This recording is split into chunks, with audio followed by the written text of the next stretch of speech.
You're live, Lynn, whenever you're ready.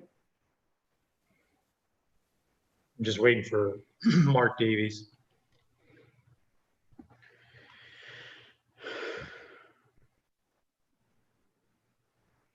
It was a heavy sigh, Scott. Oh, I'm sorry. I forgot we're live.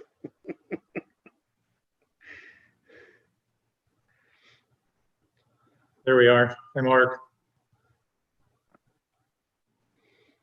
Call the meeting to order at 6:06. Affirmation that committee members are here. Myself, I see Mark Davies, unless that's a replica. Mark, is that you? Scott Harrington and John Rafter is excused. Item number 3 of our agenda for today is the acceptance of the minutes from a previous meeting. Were there any corrections that needed to be made to the minutes? No?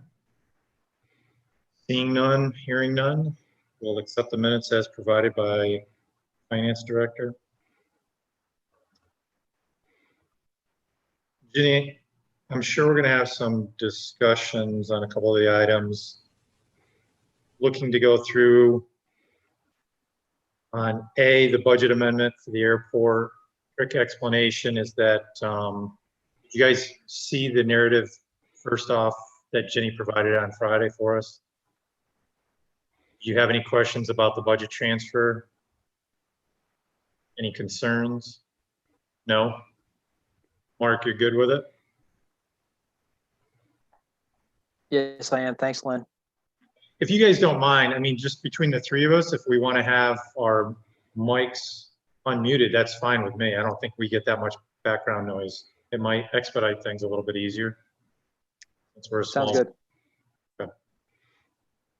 Okay. So Ginny, we'll move topic A, the airport budget amendment of up to full council. I believe, I actually can't tell if Judy is online or not, but just to give a quick background of topic B about the Survive and Thrive. The reopen was for the initial preventive measures, masks, and alcohol wipes. We only had one business that applied for that $500 grant because the way we wrote it up was you either apply for that or the recovery, which was a $3,000 grant. So we only had one business. But what we're looking at now is under your approval that we could move the remaining amount of that line item under reopen to recovery. So did you guys have any questions or comments, or concerns to move that up to full council?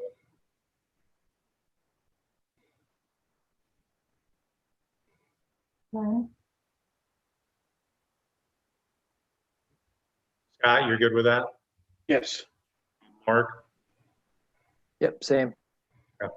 I think Jenny was trying to ask a question. Go ahead. I just wanted to clarify on the Survive and Thrive. We're also allocating 18.6 for the marketing program. I didn't quite hear all that. I'm sorry. I'm sorry, my microphone is not the best. On the transfer for the Survive and Thrive, we're also allocating 18,600 for the marketing media program. Right. That was already brought forward to this committee though and approved like 2 months ago, wasn't it? Didn't we approve? Not that I know of, no. Not for the Survive and Thrive. But maybe it was discussed in the Survive and Thrive finance. But Maybe okay. Well, to Ginny's point, do you have any concerns or questions to raise? I don't. Yeah, I same thing. I thought for some reason we discussed this already, so I thought we were just at this point kind of officially approving it, but I'm comfortable with it. Thank you. Topic D is the surplus items. I believe there was 3 items, if I remember correctly, on the surplus list that Ginny's put forward to us. Is there any objection of moving that list up to full council? Same thing, no. I'm good with it. Okay. Um, I don't think the film commission, I don't believe it was, Gary, correct me if I'm wrong. We discussed that in planning. I didn't think that was supposed to be an item on our agenda, correct? You're correct. It doesn't belong here. And so Gary, with the open mic, if you want to talk about the donation, I mean, obviously, you know, Mark and I just heard it, but for the benefit of Scott and others, if you want to talk about the donation aspect, that'd be great. The Future of Oneonta Foundation, in partnership with the Otsego Chamber, would like to donate $16,080 to the city of Oneonta to support the fabrication and installation of the new welcoming signs.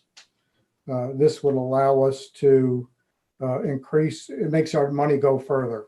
You know, we have a limited amount of money funded by DRI. This donation allows us to do more signs between wayfinding and welcoming than we would otherwise. So just the council would be asked to accept that donation. Thank you. Just to kind of expound upon that, Scott, it's going to be a total of 5 gateway signs that are going to be installed.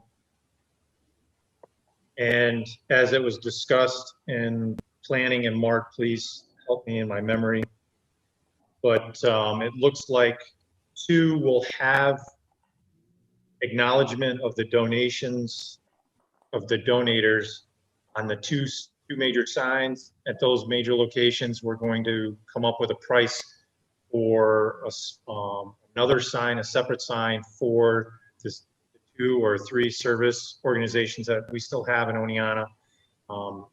Planning asked me to contact 2 of those about their thoughts on the locations and the signs, the logos. So I'll make contact with them at a later date. At this time, it looks like this money that's being donated will be helping us get to 5 instead of 2 gateway signs.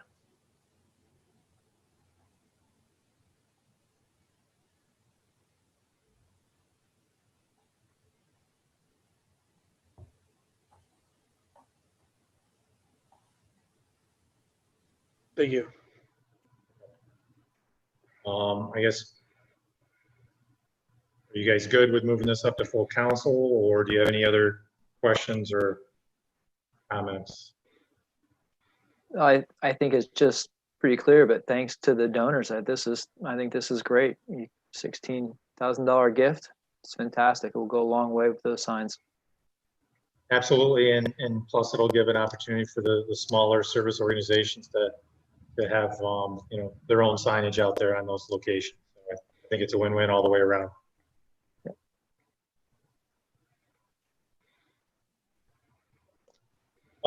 Did you, Mark, while we were in the planning meeting, Ginny sent us a new spreadsheet. If I remember correctly, you had asked for this, so that's why I sent that email out earlier, and she was great. She compiled a new spreadsheet that takes not only the hours, but shows us what the dollar amount is. Did you get an opportunity to look at that? I did not, but I'm opening it now. So Jenny, while Mark is opening that up on his computer, we're just obviously discussing topic C, the budget transfer for the fire overtime. You brought up to this committee a couple of times your concerns about the contractual time off, and when you look at this data, what is it that you wanted us to kind of hone in on? Well, my main goal is to try to cover as much leave time as we can with part-time hours. You will see in the comparison that last year at this time, they had over 7,000 hours of overtime, and this year they've got a little over 5,000 hours of overtime. 62% is basically for both years in the overtime. We have looked at the overtime for the fire department in every direction that we possibly can to figure out how to bring the cost down. In my opinion, the most fiscally responsible way to do it is with part-time. We've looked at different cost allocations, different formulas, trying to figure out how to cover the hours. So what we did in the 2020 budget is we allocated 3,000 hours of overtime and almost 4,400 hours of part-time. And that brought down the cost significantly. If we could fill the overtime hours, that way they would still have the extra 7,300 hours of coverage, but it would be at a more cost-effective approach by doing it with part-timers. If we are successful in putting the seventh man on the crew with a part-timer, we'll save the taxpayer quite a bit of overtime costs, because in the report that I just sent you, this is just the payroll cost. It doesn't include the retirement or the FICA taxes on top of it. And you know, I can always expand on the report at a later time, but my main goal is to try to stress that in my opinion, the overtime is very expensive to cover leave time. If we can cover the leave time in a different manner, I understand that the fire department does what they do for ambulance calls and mutual aid. That's their purpose. But if we're able to target covering the leave time with a less expensive approach, I think that would benefit the city as a whole. Okay. And so at this point, and Katie, please drop in on this. How many part-timers do we have that are fully ready to work? One. So right now, if I divided this up real quick, the 3,133 hours of the contractual time off and into 24-hour shifts, and I absolutely know that that's not all done in 24-hour shifts. The conversation, that would be 130 shifts. So obviously,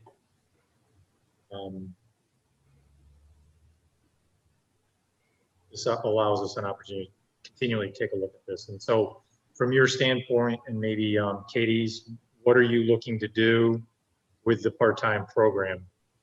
Just keep expanding out, and well, how many are you looking at getting to? Well, I think right now, Jenny, I'm sorry, go ahead. Go ahead. I'm sorry, Kate. My goal, Glenn, is to, as far as the number of part-timers, that would be up for Katie's answer. But my goal is to have about 4,400 hours available in part-timers. However many bodies that takes to fulfill that, that's the equivalent of 2 full-time people. And you also have to remember that we brought the 7th firefighter on in the 2021 budget for one of the crews.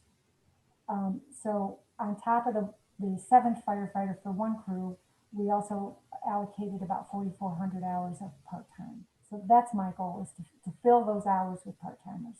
And thank you, Katie.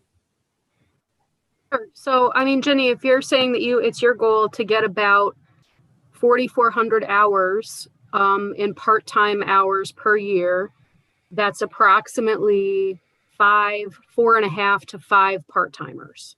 And I think because a part-time employee who's hired non-competitively can only work 50% of the hours a competitive full-time equivalent can. So 2,184 hours is the approximate number of standard hours a firefighter is scheduled to work during the year. 50% of that is 1,092. So that's where I'm coming up with 4.5 to 5. And I would say that we are, if you'd asked me this question last week, I would have said we were in fairly good shape. However, there have been some developments in the department that I can talk to you about in a minute that have kind of set us back a little bit. So right now we have one part-time employee who has attended the academy, is ready to go, has been working, worked a little bit. I don't think has worked recently, but has put in some hours.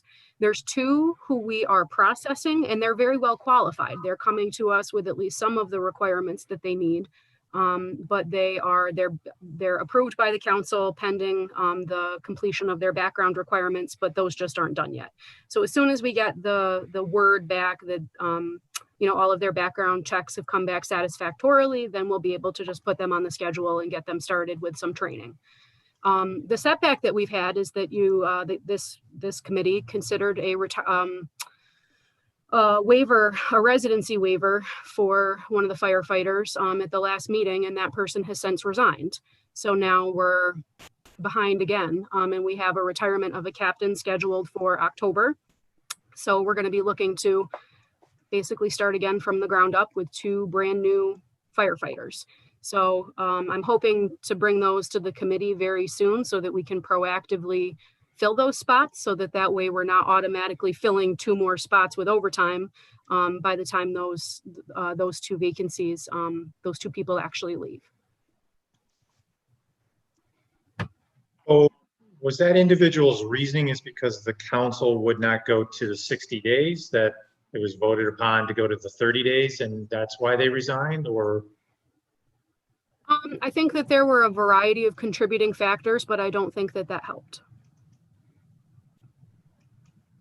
I mean, but on the other hand, I mean, potentially, I mean, the individual had asked for 60 days. The chief had advocated for 30. The council approved 30.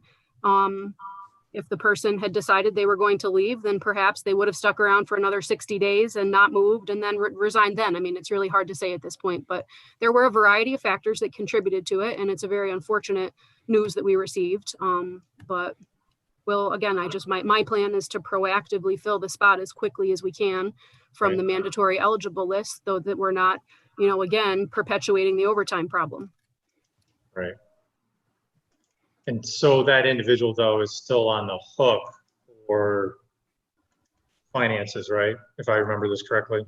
Yes, there is. We have it negotiated with the IAFF. President Turner and I had a conversation about it today, very briefly. We have a section, it's recovery of training costs, and the individual is obligated to repay us 50% of the gross annual salary at time of separation. So that should cover the training costs and some of the lost wages. Of course, not all, but I mean, the bigger tragedy here really is just the lost time that was invested in this person who literally just graduated the academy and is now taking that training elsewhere. So that's this is exactly why we negotiated this arrangement with the fire union. They're very supportive of it. They're a good partner on it. I'm very thankful for that. But I mean, again, it still doesn't help our staffing issues. I guess along those lines, and I'll shoot an email to you, Katie. I've had 2 young people contact me within the last few months about an interest in joining the fire department.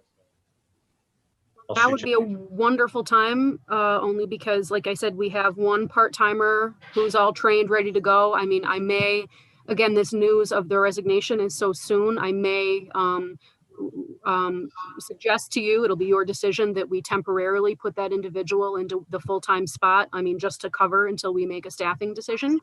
But otherwise, so that with him and then the other 2 that we're hiring, that would be 3, and we need at least 2 more for Ginny's numbers to work.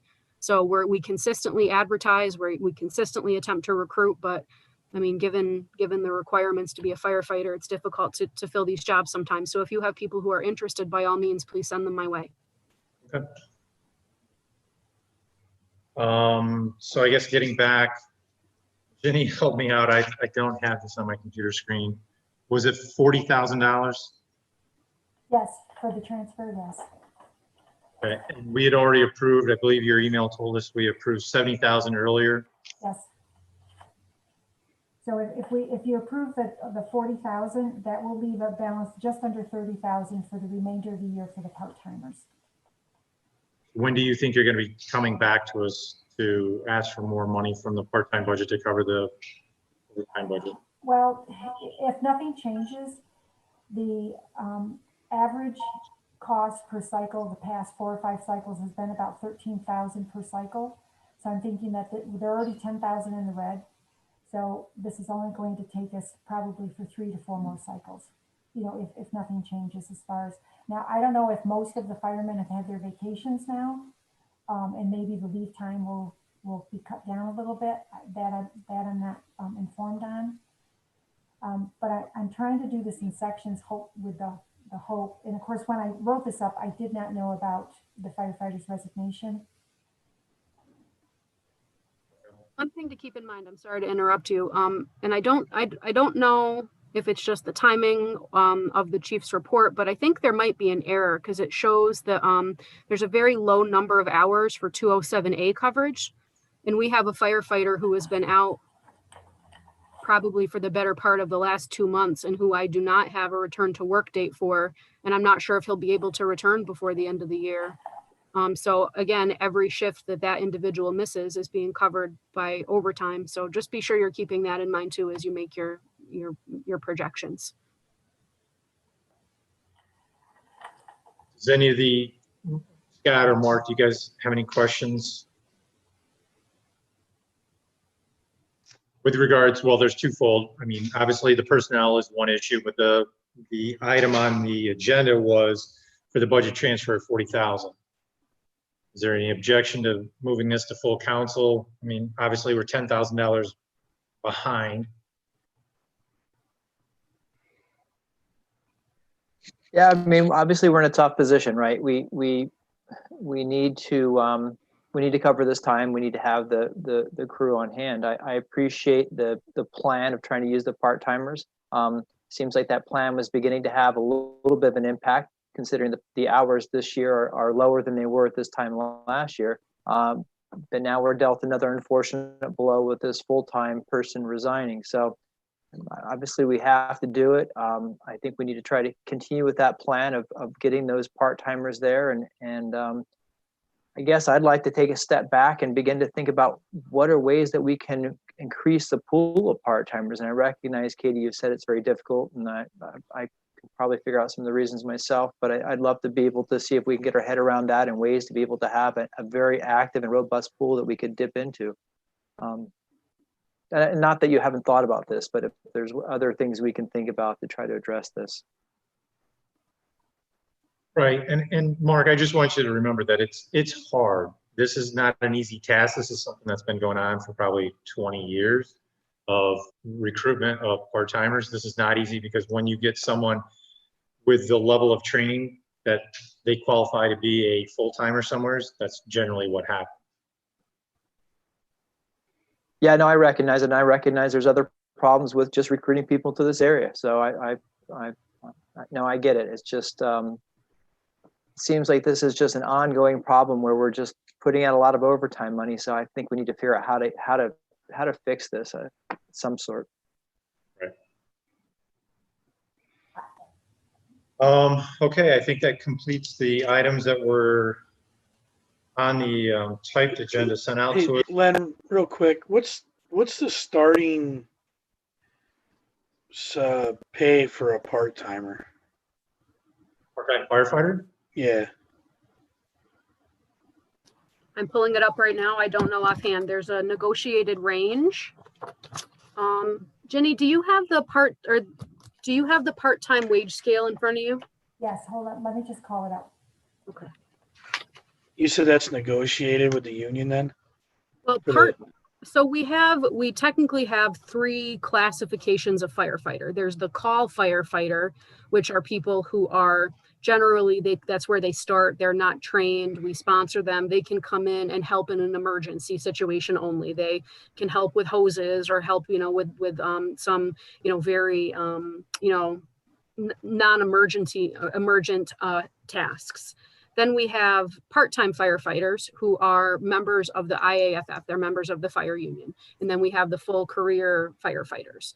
So for call firefighters, because they have lower, there's a lower minimum qualification, there's no training required. I want to say they start out at minimum wage, and there's a range, I think. Jenny, do you have that? Yeah, I do. Our call entry level with no EMT training starts out at $13 an hour and goes up to $15. The call level 2, which has basic firefighter training EMT, that starts out at $14, goes up to $16. And then the call level 3, which is the interim firefighter trained with ALS, starts out at $15 and goes up to $17. Okay. Do you think that might be a contributing factor that maybe the salary's a little low for somebody that has ALS experience to try to get them? I mean, is that something maybe we should look at on the ALS level to try to bring up the pay a little bit more? I'm just asking if that would help or not. I think that, of course, anytime you increase pay, you increase your candidate pool, but I think it's somewhat of a complicated matter, and that would be something that we would probably have to discuss in an executive session because it gets into negotiation with the fire union. So that's not something that we really could publicly discuss because it's a specific negotiation.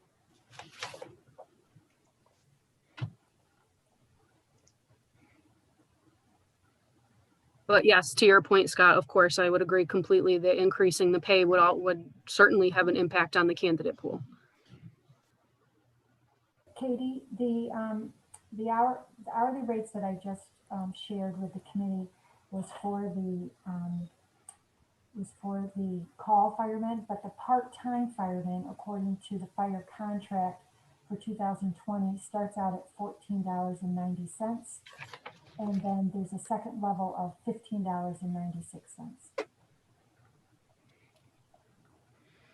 And if they were to start out as a full-time firefighter with the same qualifications, what would they start with? One moment, let me.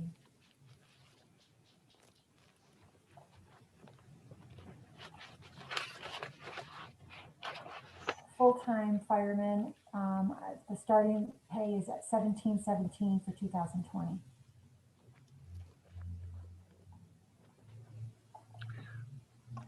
$17.17, but then they get additional hourly stipends on top of that, depending on their level of ALS, their EMT licensure. So like a basic EMT would get 28 additional cents an hour, and an ALS certified person would get an additional $1.37 an hour. Yes, thank you, Katie. Katie, for the fire academy, is that only a full-time fire academy? Are there any opportunities to be able to go part-time? I don't actually. Yeah, I don't know the answer to that. I don't believe so. I mean, maybe Len would know better than me, but in my experience, we use the New York State Fire Academy at Montour Falls, and it's the basic firefighter one, basic training for firefighters, and it is a full-time academy. Right. So, Mark, they go full-time. I believe it's 11 weeks. I don't know what the schedule looks like with COVID-19 now, but I think it was abbreviated, or at least there was spaces in it. But typically it would be 11 weeks. And those folks that need it, they can actually stay additionally and get their basic EMT. They would have some EMS training going along with that. So part-timer actually has to have the same training as a full-time firefighter. So that's where the difficulty lies. So, I mean, Katie and Ginny just brought out a good point that there's about $3 an hour difference between, and that's what Katie's getting at, is that that's been negotiated. So that's something maybe city staff. So to your point of looking outside the box and Scott's point of identifying this, maybe that's something that city staff could be looking at some point. And then Well, I guess go ahead. Sorry, Len. To be explicit, I was thinking it might be difficult for somebody who's working another job who might be able to be a part-time person to be able to go full-time to the academy, and wondering if there were any types of part-time academy options that they could be going over the course of a longer period of time. But it sounds like there might not be. Just trying to figure out, again, ways to be able to attract folks into this pool that might not otherwise be able to get there. Right, so that's why we pay them while they're going to the academy, to help them out. They're actually on the city's payroll while they're going through that. That's why I asked the question that they're on the financial hook. So this individual that decided to resign is not only on the hook for the educational portion, but I believe is on the hook for the amount of money that was sent, paid to them while they were going through the academy. Can part-timers do outreach like the volunteers do, Len? Or is there a different? So I don't remember the numbers. It's been 5-6 years since I've been there, but I believe it's 129 hours. It's really impossible to go around, say, Otsego County, Delaware County, Harry County, or even Chenango County, and get all of the courses that you need to get your total hours needed that are comparable with the quality to what you get from the State Fire Academy. It is so difficult.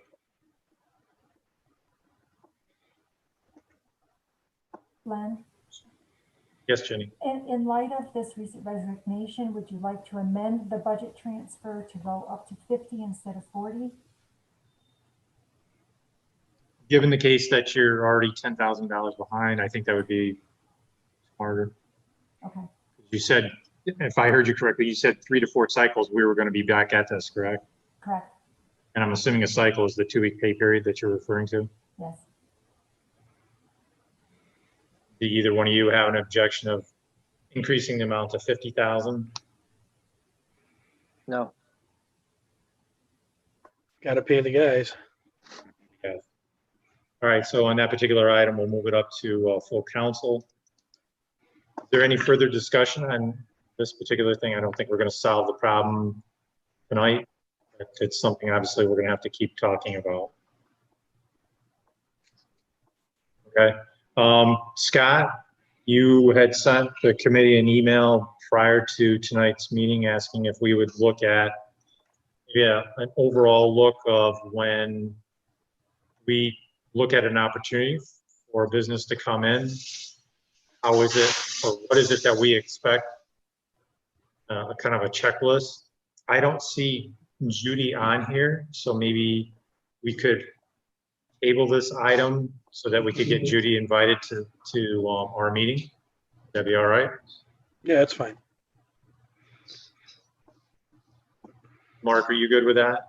Unless you guys want to add to the discussion tonight, I'm fine with it, but it would probably be very helpful to have Judy, kind of chime in and say, well, these are the things, these are the items that we look for before we give them a large number grant. Yeah, agreed. I think that'd be helpful to have her here. Are there any other items that we need to go over?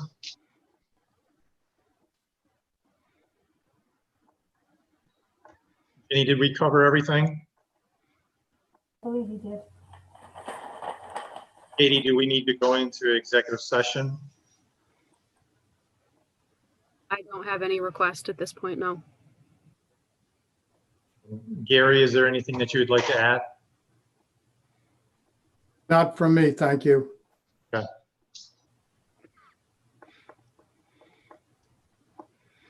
I guess my question is for Greg, if you're still there. Yep, I'm here. So Greg, could you update us on the city vehicles? Probably the one that I'm most interested in is the one we spent a substantial amount of money for. Do we have a scheduled date of when that's going to actually arrive? The tactical vehicle? I'm not sure on that one. I'd have to follow up with Charlie or Doug to see. I know the last I heard from Charlie regarding the DPW pickup trucks, they were maybe mid to late September timeframe, but I'll have to follow up on the. And these are the ones I'm kind of focusing the conversation also to. Are we ready for winter? Meaning any of the equipment that was broken last year, we've kind of put together and we bought new in January, February. Maybe March, we bought some vehicles. I don't remember, but I know it was January, February, we were buying vehicles.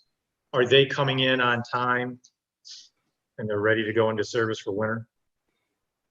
Yeah, I mean, I think if we get these pickup trucks, we'll be in much better shape than we were this time last year. I think getting those vehicles ordered pretty quickly at the beginning of the year was a good move, and I think next year we're gonna try to do them even sooner, maybe the first council in January, if possible.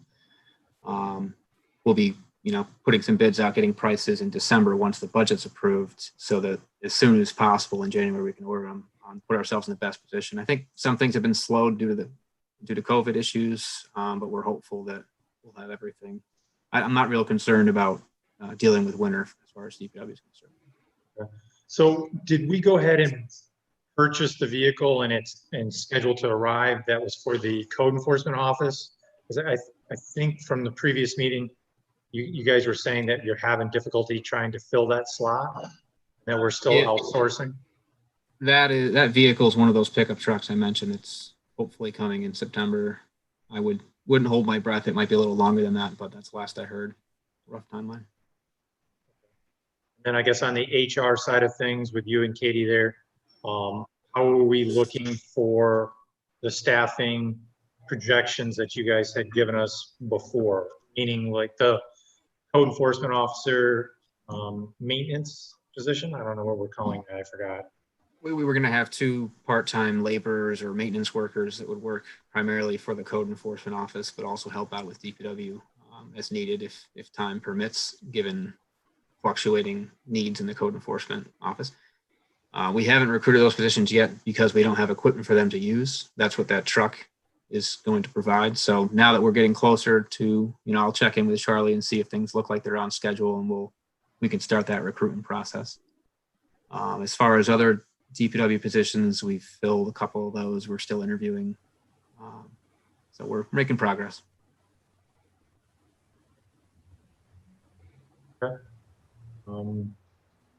Adam, Mark, do you have any other questions about personnel or? No, No, not tonight. I don't. Is there any other items we need to discuss? Okay, hearing none, I guess, motion to adjourn. thanks. Good night, everyone. Thank you.